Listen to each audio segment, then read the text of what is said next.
Hi అండి, welcome to my channel వరు vlogs. ఈ వీడియో ఏంటంటే నవరాత్రి 9th డే అనమాట. నిన్నటి వీడియో అండి. ఈవేళ మార్నింగ్ నా ఛానల్లో లాంగ్ వీడియో రిలీజ్ చేశాను, వెళ్ళి చూసేయండి. నవరాత్రి 9 రోజులైతే ఏ ఆటంకం లేకుండా దిగ్విజయంగా పూర్తయిందండి.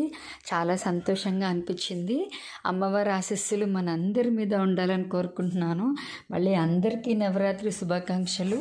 అమ్మవారి ఆశీస్సులు మనందరి మీద ఉండాలి, మనందరం చల్లగా ఉండాలి. ఇక్కడ మా పెద్దమ్మ అయితే పూజ చేస్తుంది, ప్రసాదం కూడా మా పెద్దమ్మాయి చేసింది. ఈ 9 రోజులు అసలు ఎలా గడిచిందో అనిపించిందండి. ఒక్కరోజు కూడా ఆటంకం లేకుండా చాలా బాగా జరిగింది, చాలా ప్రశాంతంగా అనిపించింది అనమాట. ఇంకా పూజ అయిపోయిన తర్వాత తీర్థ ప్రసాదాలు అయితే తీసుకున్నామండి. లాంగ్ వీడియో వచ్చేసి నా ఛానల్లో ఉంది, ప్లీజ్ వెళ్ళి చూసేయండి. అలాగే షార్ట్ వీడియోకి లాంగ్ వీడియోకి ఒక లైక్ కూడా ఇచ్చేస్తారా? ఇంకా ఛానల్ ఎవరైనా సబ్స్క్రైబ్ చేసుకోకపోతే చక్కచక్క వెళ్ళి సబ్స్క్రైబ్ చేసుకోండి. Bye bye.